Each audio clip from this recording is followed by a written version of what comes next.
Growing up, I was often left home alone, thanks to my mom's hectic nursing schedule and my brother being away at college. It was just another one of those nights, a weekend, and my mom was working overnight. This particular night, Sarah, a girl I was talking to, came over. We hung out, watched movies, typical teenage stuff. Eventually, she had to leave. Her parents are always being strict about curfews and all. So there I was, all alone again. I wasn't new to being home alone, but that night was one of the most scariest nights I've ever experienced. So hours later, when Sarah left, I was watching some TV in my room. My room was right next to the backyard. It gave me a clear view of the deck outside. Then during the show on TV, a sudden and unsettling noise broke the silence. It was a dragging sound, distinct and undeniable. The unmistakable sound of a chair being dragged across the wooden deck. I paused the TV, my curiosity piqued, and listened more closely. It was a sound I knew all too well, a sound born of the heavy wooden chairs that adorned our deck. Whenever guests came over, they would forget to lift those chairs due to their sheer weight. For a moment, a rather irrational thought crossed my mind. Maybe it was Sarah. But deep down, I knew it was a foolish notion. Her parents would never have allowed her to go out again at this hour. Yet curiosity overcame my initial hesitation, so I got up to check and moved slowly to the window. Peeking out the window, I saw a figure sitting on one of the deck chairs. It wasn't Sarah. I didn't recognize this person, just a silhouette in the darkness. Right away, I texted a few friends to see if it was some kind of prank. They all denied it. The fear was setting in, but I still needed to know who it was. So I took another look. The stranger was still there, eerily looking up at my window. I withdrew from the window, turning off the TV, and curled up in bed, hoping he'd think I was gone. I sat there in the dark for what felt like hours. When I finally dared to look again, my heart sank. He was still there, now laughing silently in a disturbing manner. It was like he was enjoying my fear. My body was racing with fear and adrenaline, but I couldn't just cower in fear forever. I gathered all the bravery I could muster and approached the window again. Peering out, there he still was, an unsettling figure sitting there in the dim light. I mustered up my voice, shaky but firm, and called out to him, "What do you want?" There was no response, just the sight of his shoulders shaking as if he were laughing silently. It was a sinister, silent laughter. The situation was surreal, like a scene from one of the horror movies I watched, but far too real. My voice grew louder, more desperate. "Please, just go away." Still, he remained there, not moving an inch, just being weird and creepy. Feeling powerless, I backed away from the window, my mind racing with fear and confusion. Why the hell is he here? What does he want? The question swirled in my head, but no answers came.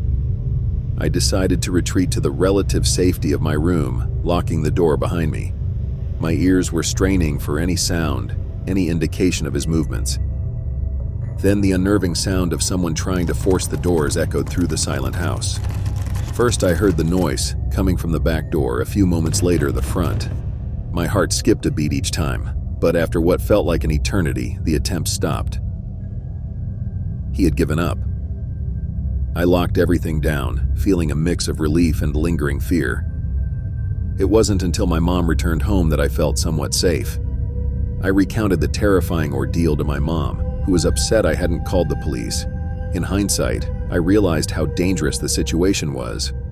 It was a night that profoundly changed my view on being home alone, making me more cautious and aware of my surroundings.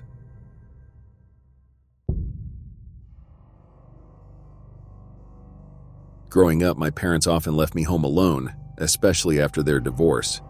Living mostly with my mom and occasionally visiting my dad, I had become used to the quietness of our small house. My older brother was off to college, leaving just my mom and me in a house with a few bedrooms upstairs, and the usual living room, kitchen, and bathroom downstairs. One evening, my mom had to work a night shift, something she did now and then. It was around 7 p.m., and I found myself alone. The house was still and quiet, and I decided to reach out to my best friend Mike, who lived down the long street in our neighborhood, to come over and hang out. Hesitant at first, considering I was a bit nervous about being alone at night. I convinced myself it would be fine. After all, Mike and I would just be playing video games, a normal activity that felt safe and familiar.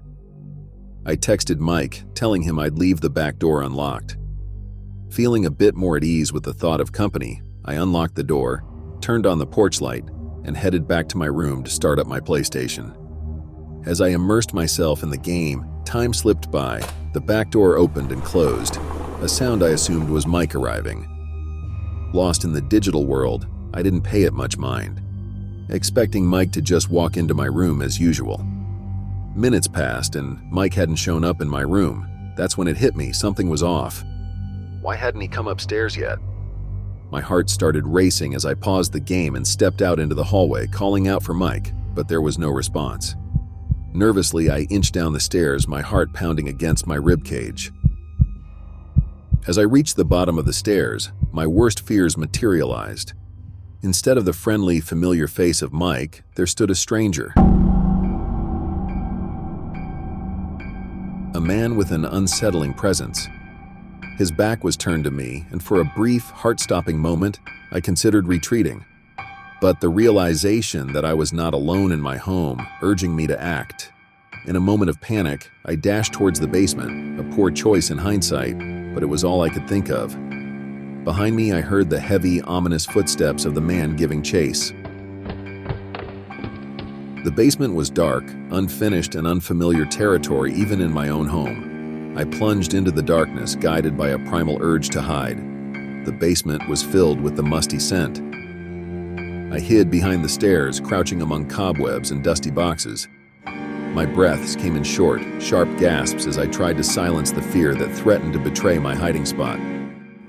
The man's footsteps echoed in the void as he was walking down the stairs.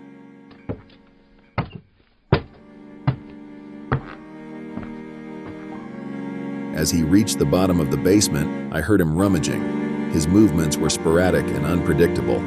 I just closed my eyes and hoped for not being found. Then, all of a sudden, his footsteps faded away.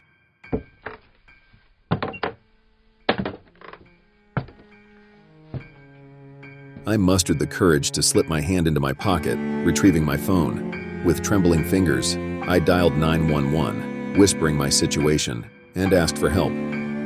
The operator told me that help was on their way and that I should stay at my hiding spot till the police arrive. The wait was agonizing, every creak of the house amplifying my anxiety. The distant sound of sirens eventually broke the silence. The police arrived, and I cautiously made my way back upstairs. Hearing the intruder fleeing, I opened the door to the officers. They scoured the house and confirmed he had left. The intruder had entered through the unlocked back door, a dumb mistake I swore never to repeat. The house felt different after that night. It was no longer just a home, it was a reminder of vulnerability and danger. This horrifying experience was a harsh lesson in security and awareness. It changed me, made me more cautious and aware of my surroundings. I learned to never underestimate the importance of locking doors and being aware of my safety, a lesson that has stayed with me ever since. I was 14 at the time, alone at home.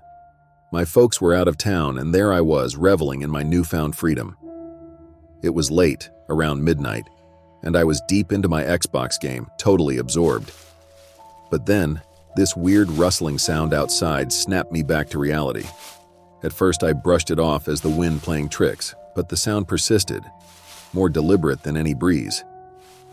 Curiosity piqued, I paused the game and tiptoed to my second-story window. Peering out, my eyes tried to make sense of the shadows. There, moving along the side of the house, was the unmistakable shape of a person. We had a fenced yard, so seeing a stranger lurking around was not just unusual, it was alarming.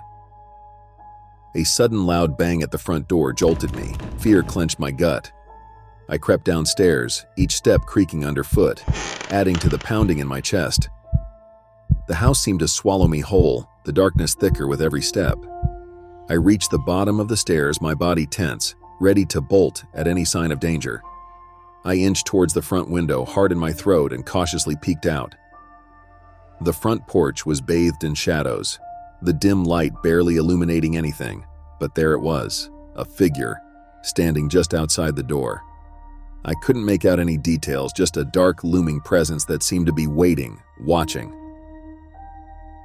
I backed away, my mind racing. Could it be someone I know? Why wouldn't they announce themselves? The scraping sound at the door grew louder, more urgent. It was clear now. This was no friend or neighbor. Panic surged within me. Should I call the cops? What if it's a misunderstanding? But the scraping, now joined by a faint tapping, dispelled any doubt. I dashed to the kitchen, grabbed the phone, and dialed 911. "There's someone trying to break into my house," I whispered, my voice trembling. The operator's calm voice was a stark contrast to the chaos in my head. "Stay on the line," she said. "Help is on the way." The words were meant to comfort, but they felt hollow in the face of my terror. The wait felt like an eternity. Every creak of the house, every rustle outside sent shivers down my spine. I huddled in the corner of the kitchen, phone pressed to my ear, eyes fixed on the hallway leading to the front door. The tapping and scraping continued, growing in intensity. Then the distant sound of sirens. Relief started to wash over me, but it was abruptly cut short by a loud, definitive crash from the front door. It had given way. Footsteps echoed in the entryway. It was heavy and ominous. I clutched the phone tighter, barely able to whisper, "Hurry, please." The kitchen door swung open, and there, silhouetted against the hallway light, stood the intruder. But just as suddenly, the blinding flash of police lights filled the room, accompanied by the sound of officers shouting. The intruder turned to flee, but it was too late. As the police took the intruder away, I sat there trembling, the adrenaline slowly ebbing away. The night had transformed my home, my sanctuary, into a fortress of fear and uncertainty. It was a harsh reminder of how quickly peace can be shattered, how suddenly the familiar can become unrecognizable.